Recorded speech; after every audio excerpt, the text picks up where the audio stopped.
Hello students, કેમ છો?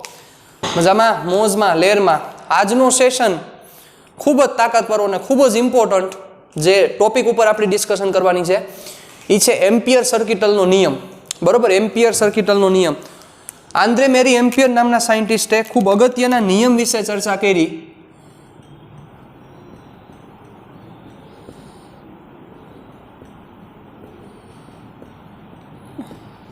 જેની ડિસ્કશન આપણે આજના સેશનમાં કરવાની છે.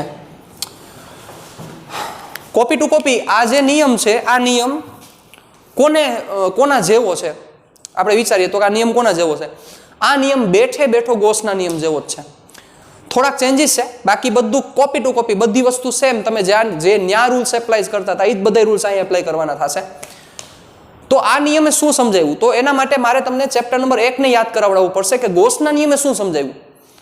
ગોસના નિયમે તમને સમજાવ્યું શું? ચાલો, પ્રશ્ન એ છે તો કે ગોસના નિયમે તમને એ વસ્તુ સમજાવી કે કેવી રીતે કોઈ સતત વિદ્યુત ભારનું વિતરણ હોય તો એને લીધે આપણે વિદ્યુતીય ક્ષેત્ર મેળવી શકીએ. તેના માટે આપણે બંધ પૃષ્ઠ લેતા હતા, પૃષ્ઠ સંકલન કરતા હતા, અને આપણે પૃષ્ઠ એવું જ લેતા હતા. યાદ કરી લો ચેપ્ટર નંબર 1.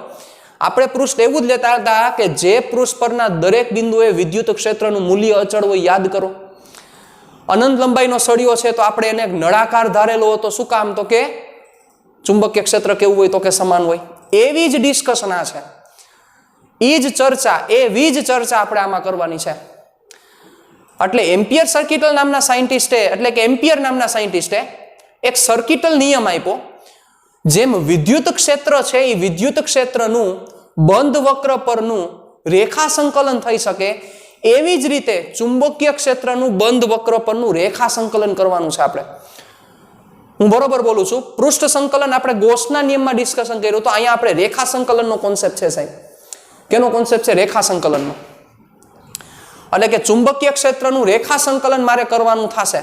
કેમાં થશે? તો કે ચુંબકીય ક્ષેત્રનું રેખા સંકલન બંધ વક્ર પરનું. બંધ વક્ર પરનું ચુંબકીય ક્ષેત્રનું રેખા સંકલન શું થાય એ એમ્પિયર નામના સાયન્ટિસ્ટે કીધું. પણ આ નિયમની અગત્યતાની વસ્તુ એ છે કે આ નિયમે જેમ ઓમાં આપણે એમ કહેતા હતા કે અનંત લંબાઈના તારને લીધે ઉત્પન્ન થતું વિદ્યુત ક્ષેત્ર મેળવતા શીખવ્યું, એમ આ નિયમે અનંત લંબાઈનો તાર હોય અથવા અનંત લંબાઈનો તાર હોય કે જેમાં પ્રવાહ જતો હોય, એ પ્રવાહને લીધે કેટલું ચુંબકીય ક્ષેત્ર ઉત્પન્ન થાય, જુદી જુદી અરેન્જમેન્ટ એના લીધે કેટલું ચુંબકીય ક્ષેત્ર ઉત્પન્ન થાય કે જે તમે બાયો સાવરનો નિયમ ની મદદથી ન કરી શકો. કારણ કે જો રિંગના લીધે આપણે ચુંબકીય ક્ષેત્ર મેળવ્યું છે એ બાયો સાવરના નિયમ ઉપરથી આપણે કન્સિડર કર્યું છે બચાવ. તો એમાં જેમાં ઇન્ટિગ્રેશન કરવું અઘરું પડતું હોય તમે તો ઇઝી મેથડ એમ્પિયર નામના સાયન્ટિસ્ટે સમજાવી. જેમ આમ કરો કે રિંગને લીધે ઉત્પન્ન થતું વિદ્યુત ક્ષેત્ર મેળવવા માટે આપણે ડી બધાનું સંકલન કર્યું હતું. પછી અનંત લંબાઈના તારને લીધે કેટલું વિદ્યુત ક્ષેત્ર ઉત્પન્ન થાય એના લીધે પણ આપણે બધું સંકલન કરીને સમ કર્યો તો યાદ કરો. પણ એની જગ્યાએ જ્યારે ગોસનો નિયમ આપણે યુઝ કર્યો હતો ત્યારે બહુ ઇઝીલી આખું થઈ ગયું હતું. યાદ કરો, 3 કે 4 સ્ટેપમાં પૂરું થઈ ગયું હતું. ખાલી એક બંધ પૃષ્ઠ લીધું હતું અને પૃષ્ઠનું આપણે ફ્લક્સ ફાઇન્ડ કર્યું. ફ્લક્સ બરાબર sigma Q by epsilon 0 put કરી દીધા હતા. એવો જ નિયમ આ છે. એટલે કે સમાન વિદ્યુત ભાર કે વિદ્યુત પ્રવાહનું વિતરણ થતું હોય, વિદ્યુત પ્રવાહ કન્ટિન્યુઅસલી સપોઝ ચેન્જ થતો હોય અને એને લીધે કોઈ જગ્યાએ વિદ્યુત ક્ષેત્ર કેવી રીતે મળે, કેમ મળે એ આપણે ફાઇન્ડ કરવાનું હોય, ત્યારે આ એમ્પિયર સર્કિટલનો નિયમ ખૂબ સરસ રીતે તમે એપ્લાય કરી શકશો. આ વસ્તુ એક મગજમાં આપણે રાખવાની છે. Okay, done. ચાલો જુઓ તો એમ્પિયર સર્કિટલનો નિયમની સૌથી મહત્વનો પોઈન્ટ, પહેલો પોઈન્ટ એ છે કે આ નિયમ માત્ર સ્થાયી પ્રવાહ માટે લાગુ પાડી શકાય. માત્ર સ્થાયી પ્રવાહો માટે લાગુ પાડી શકાય. સ્થાયી પ્રવાહ, સ્થાયી પ્રવાહનો મતલબ કે પ્રવાહમાં ચેન્જીસ ન થતો હોવો જોઈએ. કેવી રીતે ચેન્જ ન થતો હોવો જોઈએ? સમય સાથેના ચેન્જીસ ન હોવા જોઈએ. સમય સાથેના ચેન્જીસનો મતલબ શું થાય? તો કે પહેલી સેકન્ડે પહેલી ક્ષણે 2 એમ્પિયર પ્રવાહ, પછી બીજી ક્ષણે 1.5 એમ્પિયર પ્રવાહ, ત્રીજી ક્ષણે 1 એમ્પિયર પ્રવાહ, તો ન ચાલે. તો આ નિયમ એપ્લાય નહીં થઈ શકે. તો ત્યારે કયો નિયમ એપ્લાય થશે એની પણ ચર્ચા કરશું. વાર છે, ભવિષ્યના ગર્ભમાં રાખો એને. બરોબર, ચાલો એની પહેલા એક વસ્તુ યાદ કરવા, નિયમ સમજતા પહેલા તમને યાદ હોય તો કે વિદ્યુત પ્રવાહ ધારિત તાર હોય તો આ તારને લીધે ઉત્પન્ન થતું ચુંબકીય ક્ષેત્ર કઈ દિશામાં મળે? યાદ કરો જોઈએ. વિદ્યુત પ્રવાહ ધારિત તાર હોય તો તો આ તારને લીધે ઉત્પન્ન થતું ચુંબકીય ક્ષેત્ર કઈ દિશામાં મળે? તો કે તારને લીધે ઉત્પન્ન થતું ચુંબકીય ક્ષેત્ર, આ તાર વિદ્યુત પ્રવાહધારી તાર ને લીધે ઉત્પન્ન થતું આ જગ્યાએ ચુંબકીય ક્ષેત્ર આ લંબાઈને લંબ સમતલમાં મળે છે. યાદ કરો, કેવા સમતલમાં મળે છે? લંબાઈને લંબ સમતલમાં. યાદ કરો, લંબાઈને લંબ સમતલમાં ઓલી લાઈન ડ્રો કરેલી હતી આપણે. તો એવી રીતે એવી જ આપણે ચર્ચા કરવી છે કે ઘણા બધા વિદ્યુત પ્રવાહધારિત તાર રહેલા છે. ચાલો, એટલે હું સમતલ વિચારું છું કે જે સમતલમાં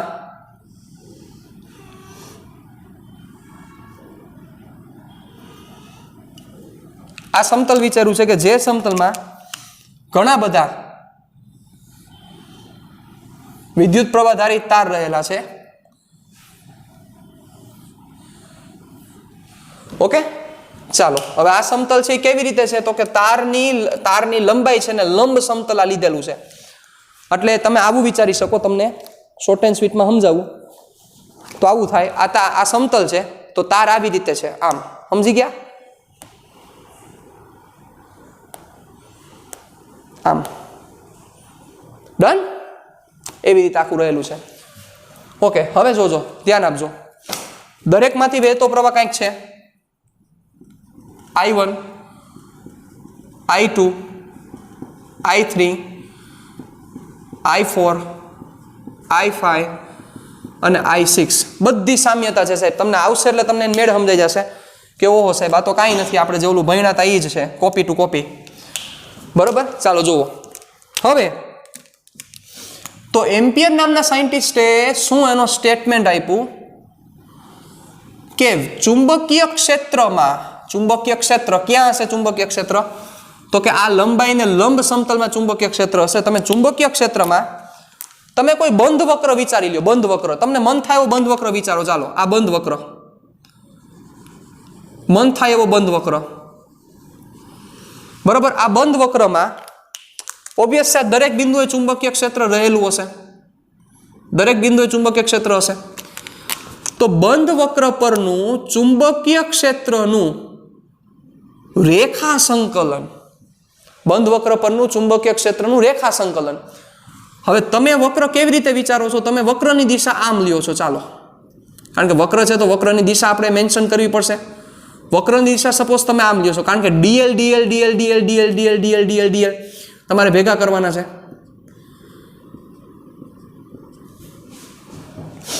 એટલે ડીએલ ડીએલ ભેગા કરવાનું શું કારણ? હવે એના માટે હું તમને બીજી વસ્તુ સમજાવું, ધ્યાન આપો. જુઓ કે આ બંધ વક્ર લીધો, મારે આ બંધ વક્ર પરનું ટોટલ ચુંબકીય ક્ષેત્ર જોઈએ છે. મારે શું કરવું પડે વિચારો? તો કે મારે આ જગ્યાએ ચુંબકીય ક્ષેત્ર ગોતવું પડે, બાજુના બિંદુએ ચુંબકીય ક્ષેત્ર ગોતવું પડે, એના બાજુના બિંદુએ ચુંબકીય ક્ષેત્ર ગોતવું પડે, એના બાજુના બિંદુએ ચુંબકીય ક્ષેત્ર, એના બાજુના બિંદુએ ચુંબકીય ક્ષેત્ર, આવા બધા બિંદુ. કારણ કે દરેક જગ્યાએ ચુંબકીય ક્ષેત્ર સતત રીતે બદલતું હશે. DL DL DL DL DL DL DL DL DL. તો મારે બંધ વક્ર પરનું કુલ ચુંબકીય ક્ષેત્ર જોતું હોય તો મારે બધાયનું શું કરવું પડે? તો કે સંકલન કરવું પડે સાહેબ. તો હવે સ્ટેટમેન્ટ, મારી વાત સાંભળજો, જે સ્ટેટમેન્ટ એમ્પિયરે કીધું, એમ્પિયરનું સ્ટેટમેન્ટ આવું હતું, યાદ રાખજો. ચુંબકીય ક્ષેત્રમાં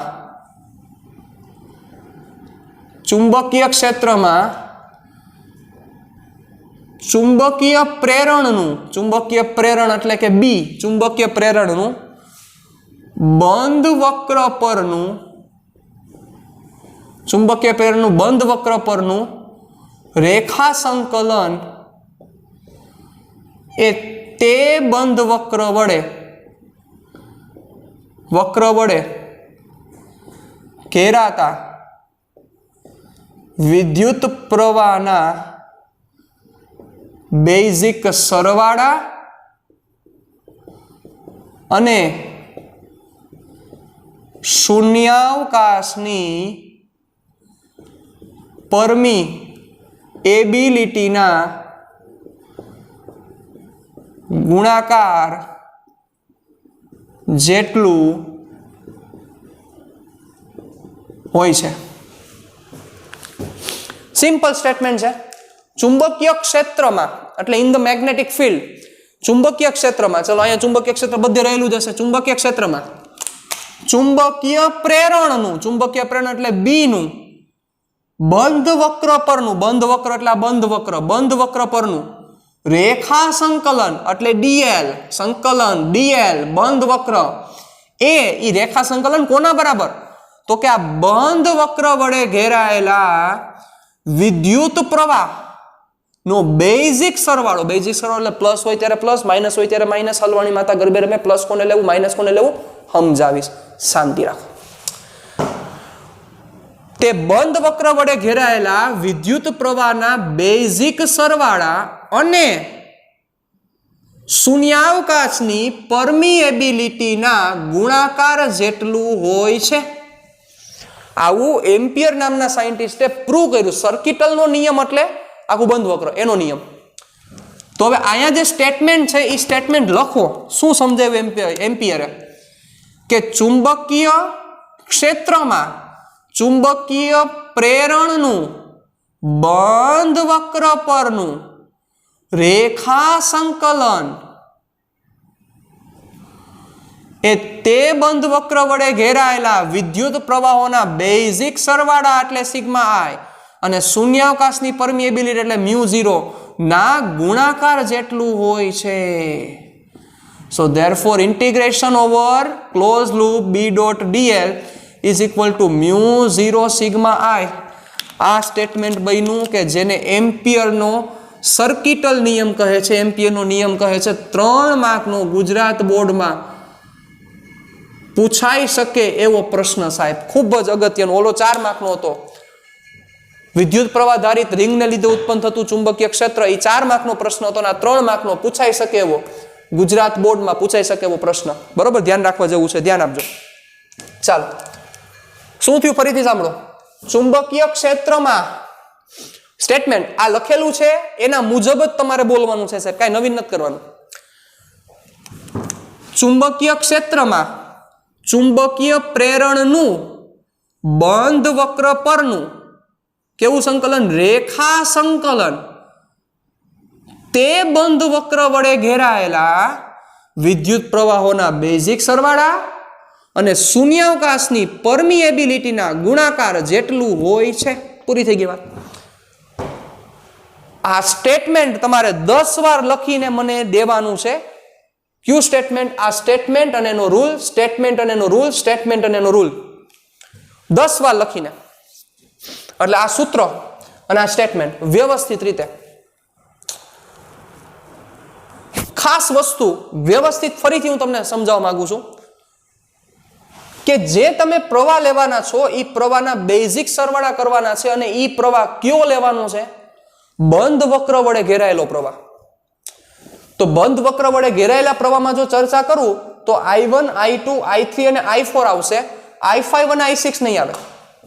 સિમ્પલ વાત છે. યાદ આવે છે? પેલા ચેપ્ટર જેવું જ કંઈક મેન્ટેન થાય છે, પેલા ચેપ્ટર જેવું જ કંઈક લાગે છે આપણને. યાદ કરો, પેલા ચેપ્ટરમાં આવું જ હતું. જો તમને યાદ છે તો પેલા ચેપ્ટરમાં આવું જ કંઈક હતું બચાવ. કોપી ડિસ્કશન ચાલી રહી છે, એક પણ વસ્તુ આગા પાછી નથી હાલતી, કોપી ડિસ્કશન છે સાહેબ. પેલા ચેપ્ટર જેવું જ છે. પેલા ચેપ્ટરમાં ગોસનો નિયમ શું હતો? આ જ હતો. વિદ્યુત ક્ષેત્રનું બંધ પૃષ્ઠ પરનું પૃષ્ઠ સંકલન તે પૃષ્ઠ વડે ઘેરાયેલા વિદ્યુત ભારોના બેઝિક સરવાળા અને શૂન્યાવકાશની પરમિટિવિટીના ગુણોત્તર જેટલું હોય છે. અહીંયા ગુણાકાર બરાબર છે સાહેબ, અહીંયા પ્રવાહ છે. ન્યાય યાદ કરો, ગોસના નિયમમાં સૌથી પહેલો પોઈન્ટ આપણે એ કીધો હતો કે કેવા વિદ્યુત ભારો લેવાના છે? બંધ પૃષ્ઠમાં જે આવેલા હોય એ જ વિદ્યુત ભાર લેવાના છે. કોપી અહીંયા બંધ વક્રમાં જેટલા આવેલા છે એ જ પ્રવાહ લેવાના છે. એટલે જમણી બાજુ જે અહીંયા સિગ્મા આઈ છે, સિગ્મા આઈ નો મતલબ એવો થશે કે બંધ વક્ર વડે ઘેરાયેલ વિદ્યુત પ્રવાહો નો બેઝિક સરવાળો. એટલે જમણી બાજુ જે સિગ્મા ક્યુ છે એમાં માત્ર ને માત્ર તમારે એવા પ્રવાહો લેવાના છે કે જે પ્રવાહ બંધ વક્ર વડે ઘેરાયેલા છે. પહેલી વાત. બીજી વાત યાદ કરો, ન્યા આપણે એવું કહેતા હતા પ્લસ ચાર્જ છે તો પ્લસ લઈશું અને માઇનસ ચાર્જ છે અને માઇનસ લઈશું. મુદ્દો એ જ વસ્તુ અહીંયા છે કે સર કોને પોઝિટિવ કરંટ લેશું અને કોને નેગેટિવ કરંટ લેશું? સાચો પ્રશ્ન છે તમારો, પ્રશ્ન વ્યાજબી છે. કોને પ્રવાહ પોઝિટિવ કોને નેગેટિવ, કારણ કે તમે જોઈ શકો છો કેટલાક પ્રવાહ ઉપરની બાજુ છે, કેટલાક પ્રવાહ નીચેની બાજુ છે. તો આમાં લેવાના કોને પોઝિટિવ કોને નેગેટિવ લેવાના? વિચારો. તો બહુ સિમ્પલ છે સાહેબ, સાંભળો, ધ્યાન આપો. Simple rule. આ પૃષ્ઠ રેડી. હવે આ પૃષ્ઠ ઉપર આપણે બંધ વક્ર કેવો લીધો છે? બંધ વક્ર હું તમને ડ્રો કરી દઉં. ચાલો, આ બંધ વક્ર.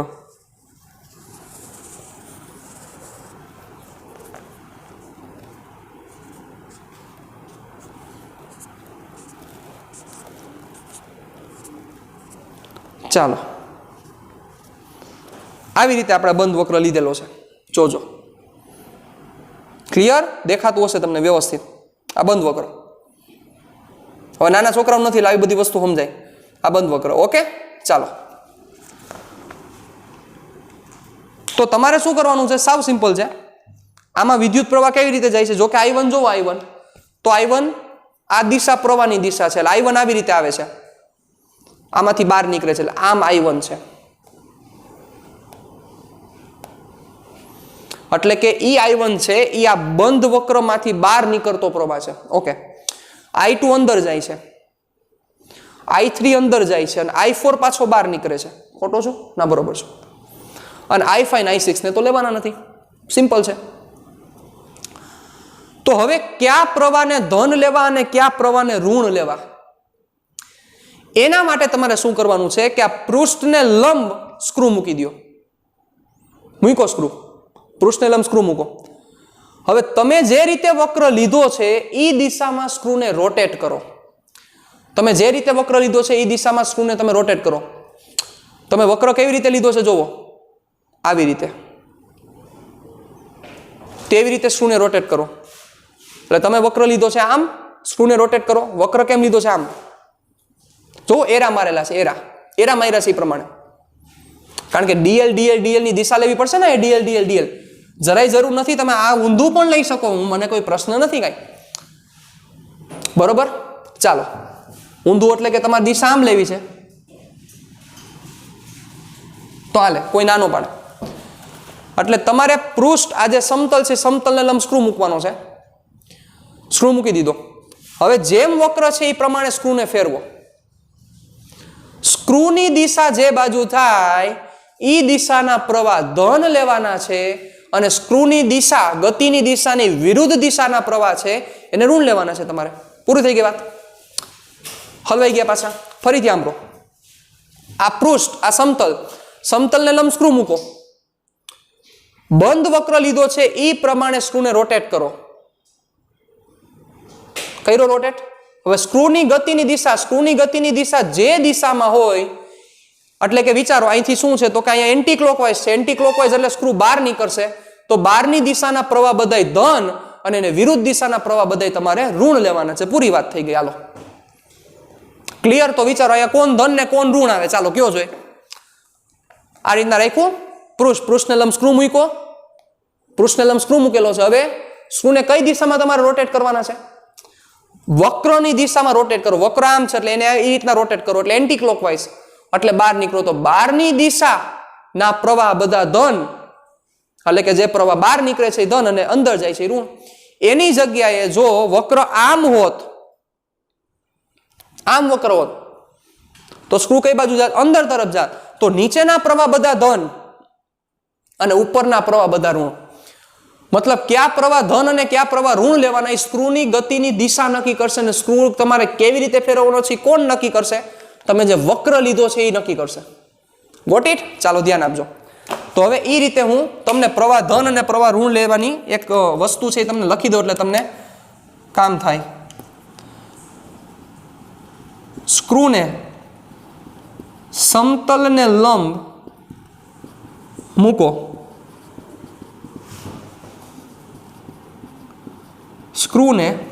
સ્ક્રૂને સમતલને લંબ મૂકો. સ્ક્રૂને કેવી રીતે ફેરવવાનું છે? સ્ક્રૂને વક્રની દિશામાં ફેરવો. સ્ક્રૂની ગતિની દિશા માના પ્રવાહો ધન અને વિરુદ્ધ દિશા માના પ્રવાહો ને ઋણ લેવા. એટલે એ વસ્તુ અહીંયા વિચારી લો તો શું થાય? તો કે વિદ્યુત પ્રવાહની ગતિની દિશા આમ છે, તો ઉપરના પ્રવાહ એન્ટી છે એટલે ઉપર તરફ, ઉપરના પ્રવાહ ધન અને નીચેના પ્રવાહ કેવા થશે? તો કે ઋણ. એટલે અહીં I1 અને I4 ધન અને I2 અને I3 ઋણ થાય. તો હવે સિગ્મા I આપણે મૂકીએ તો સિગ્મા I શું થાય? તો therefore sigma I1 plus minus I2 common sense plus minus I3 plus I4. તો આ સિગ્મા I થયો. તો integration over close surface B dot dl is equal to mu 0 sigma I. પૂરું થઈ ગયું. રેડી? ચાલો, આ જમણી બાજુની વાત પૂરી થઈ ગઈ. આ શૂન્યાવકાશની પરમિબિલિટી, કારણ કે આપણે શૂન્યાવકાશમાં ચર્ચા કરીએ છીએ, કોઈ માધ્યમમાં ડિસ્કશન કરતા નથી. રહી વાત જમણી બાજુ. What is B? બી એટલે ચુંબકીય ક્ષેત્ર. કઈ જગ્યાએ ચુંબકીય ક્ષેત્ર? તો કે વક્ર પરના દરેક બિંદુએ ચુંબકીય ક્ષેત્ર. તો વક્ર પરના દરેક બિંદુએ ચુંબકીય ક્ષેત્ર. હવે સપોઝ હું એમ લઈ લઉં કે આ બિંદુએ ચુંબકીય ક્ષેત્ર કોને કોને લીધે હોય? તો કે I1 ને લીધે પણ હોય, I2 ને લીધે પણ હોય, I3 ને લીધે પણ હોય, I4 ને લીધે પણ હોય, I5 ને લીધે પણ હોય, I6 ને લીધે પણ હોય. તો જેમ વાં ભણ્યા હતા, ડાબી બાજુ જે વિદ્યુત ક્ષેત્ર હતું એ વિદ્યુત ક્ષેત્રમાં કોને લેવાનું? તો કે બધા વિદ્યુત ભારોને લીધે ઉત્પન્ન થતું વિદ્યુત ક્ષેત્ર છે. એવી જ રીતે અહીંયા વક્ર પરનું જે તમે ડાબી બાજુનું જે ચુંબકીય પ્રેરણ છે અથવા ચુંબકીય ક્ષેત્ર છે એ બધા વિદ્યુત પ્રવાહોને લીધે ઉત્પન્ન થતું ચુંબકીય ક્ષેત્ર લેવાનું છે. એનો મતલબ કે બી એ દરેક વિદ્યુત પ્રવાહ ધારિત તારને લીધે ઉત્પન્ન થતું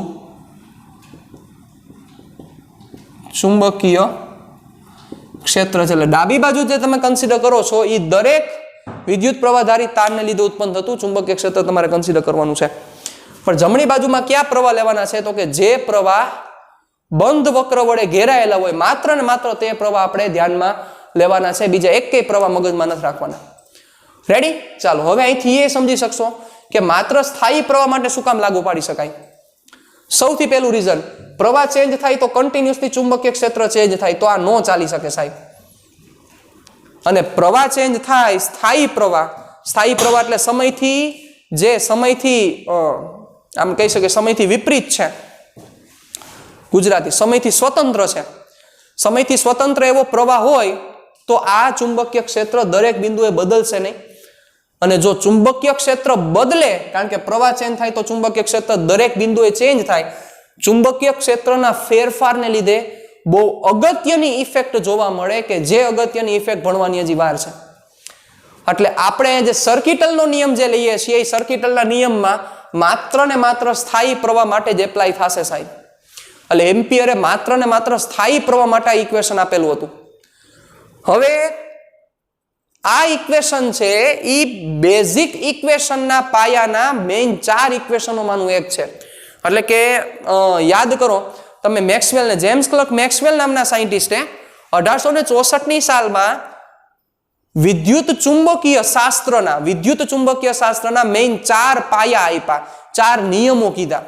એને કીધું કે આ 4 નિયમો ઉપર આખું વિદ્યુત ચુંબકીય શાસ્ત્ર, ઇલેક્ટ્રોમેગ્નેટિક થિયરી ઉભેલી છે. એટલે કે વિદ્યુત ચુંબકીય એનો વાદ, અને વિદ્યુત ચુંબકીય વાદ શું છે સમજવાની હજી વાર છે, પછી આપણે ચર્ચા કરશું. તો એ વિદ્યુત ચુંબકીય વાદ છે આખો એના ઉપર ઉભેલો છે. આવું કોણે કીધું? સાહેબ શ્રી મેક્સવેલ નામના સાયન્ટિસ્ટ. એમાં 4 માંનો સૌથી પહેલો નિયમ હતો ગોસનો નિયમ, જે ભણ્યા આપણે. નિયમ નંબર 2 એમ્પિયર સર્કિટલનો નિયમ, જે ભણ્યા.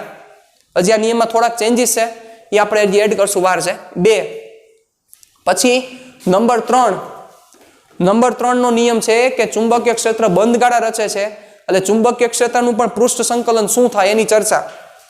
અને નંબર 4 ફેરાડેનો નિયમ. એટલે નંબર 3 અને નંબર 4 હજી ભણવાનો બાકી છે. નંબર 3 અને નંબર 4 હજી ભણવાનો બાકી છે. ઓકે, પહેલા ચેપ્ટરમાં આપણે પહેલો નિયમ ભણ્યા, ચોથા ચેપ્ટરમાં બીજો, પાંચમા ચેપ્ટરમાં ત્રીજો નિયમ આવશે અને છઠ્ઠા ચેપ્ટરમાં ચોથો નિયમ. એટલે 4 મેઇન પાયા કે જે 4 સૂત્રો મહત્વના એમ્પિયર આપ્યા, મેક્સવેલ આપ્યા, એના ઉપર આખી ઇલેક્ટ્રોમેગ્નેટિક થિયરી ઊભી છે.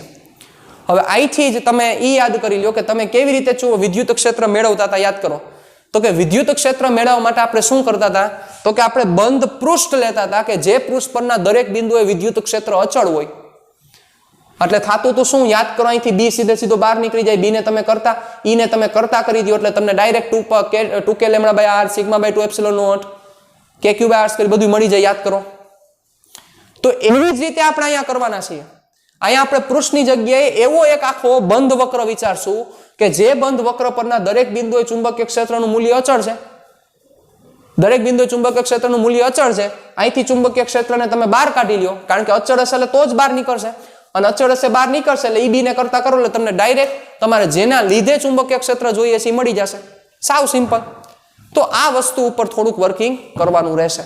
ઓકે, મળીએ પાછા નેક્સ્ટ સેશનમાં. પણ આ આખો નિયમ તમારે મને 10 વાર આ પરફેક્ટ આખું ડિસ્કશન, આ સ્ટેટમેન્ટ મગજમાં ઘૂસી જવું જોઈએ, અને એમ્પિયર સર્કિટલનો નિયમ કે ડાયરેક્ટ આવવું જોઈએ. ડન. એવી રીતે તમારે વ્યવસ્થિત રીતે યાદ રાખવાનું છે. ओके, મળીએ પાછા નેક્સ્ટ સેશનમાં. टाटा बाय बाय, सिया, फिर मिलेंगे चलते चलते.